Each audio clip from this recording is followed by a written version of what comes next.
Are the Packers primed for a playoff run?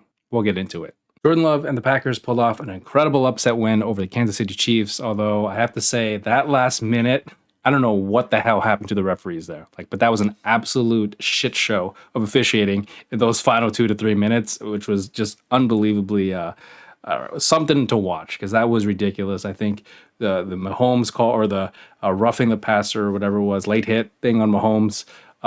He was in bounds. I don't get it, right? Like, it wasn't roughing the passer, but I think it was the hit after the play or something.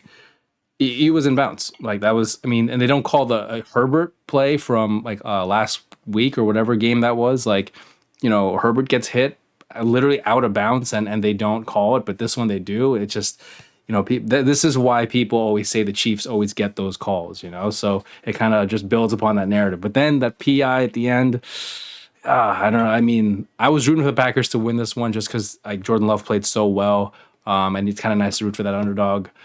But that looked like a pass interference. I mean, the guy literally just wrapped his arm on the guy's, give him a little bit of a headlock before the ball went down on him. But either way, right? Like, the Packers got the win, and honestly, just being real, they look really good. They came out flying, right? They came out strong. I think it was maybe their first 2 drives they got touchdowns on. They put up points there, and they were able to stop Mahomes and the Chiefs from really running up the score on the Chiefs end, right? Because that's normally the Chiefs. I think the Chiefs are starting this year. They've kind of proven they're not that team that's going to run up the score on normally, or regularly, right? So it's a different kind of Chiefs team, but they still get wins and they still have a good record. But the Packers just did a really good job. I thought they did an awesome job. I thought A.J. Dillon looked really good for the Packers. He had 73 yards on 18 carries. Christian Watson looked good, but man, I hope he's okay. He had his hamstring. You heard him there. That looked really rough. Hopefully he's going to be back if they make the playoffs and just in time for it.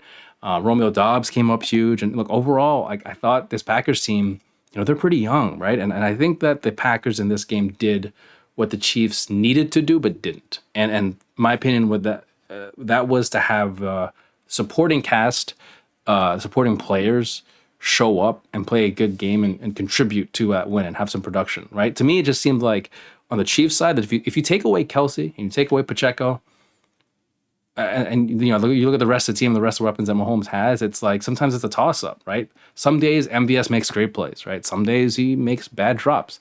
Some days Kadarius Toney makes a good play. Some games he's not really there, right? So I kind of feel bad for Mahomes. I feel like, there's plays where or there's times where he needs his receivers to really come up big for him outside of Kelsey and outside of Pacheco running the ball. But they don't always get, they're not always there for him, and he has to kind of take the reins a little bit and make plays and go the extra mile to create something that isn't there. And so, I mean, he can only do so much, right? And he can only do so much for his team, until it's where it's you're kind of caught in a tough spot, right? But for Jordan Love, I think on the other hand, he played incredible. He with 3 touchdowns, he was 25 for 36.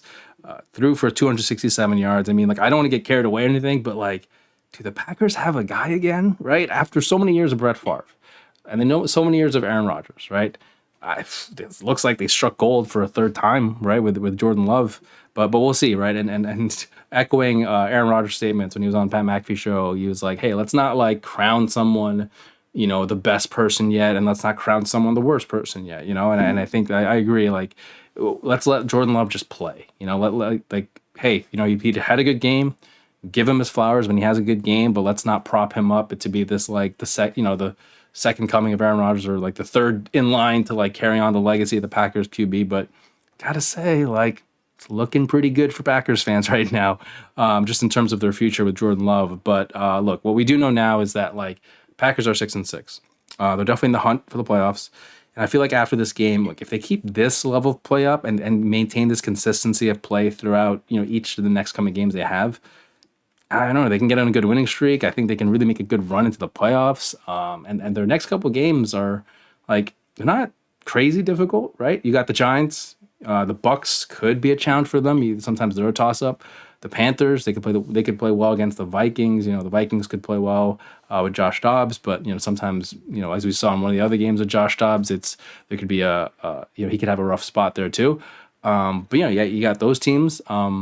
They could have a good chance to win, and then they got the Bears, right? So like that's a big matchup. But overall, I think like Packers fans and everyone in Green Bay should feel pretty good about their chances, right? Just as long as they maintain this level of play and this consistency there, moving forward, they could be onto something, and to be able to get into the playoffs without Aaron Rodgers, like it's not so much about, at least in my opinion, for me, it's not about like not having Aaron Rodgers. It's more about like, wow, like what a good job Jordan Love and the rest of these young guys are doing, especially in a year where I don't think expectations were necessarily there to make the playoffs. I mean, I know in preseason people were having high praise for the way Jordan Love looked, which is it's good, but I just think realistically, sometimes you have to give these transition periods like a year, maybe 2 seasons, but who knows, right? Like this time around, they can stay healthy and stay in this rhythm.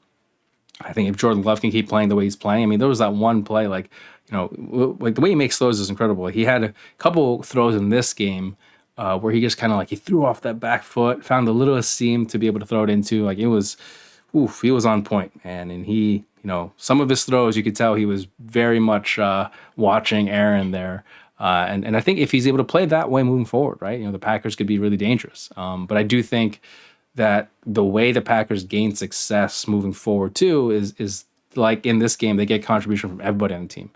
And, then that's like instead of just relying on one or two players, and I think that's where the Packers can get beat is if they only rely on these like one or two players, only have one or two looks, and they get predictable because, it's a young team, right? And sometimes when you're young, like it's not as, you don't adapt as quickly as compared to a veteran team where they kind of have a lot of different looks and things like that.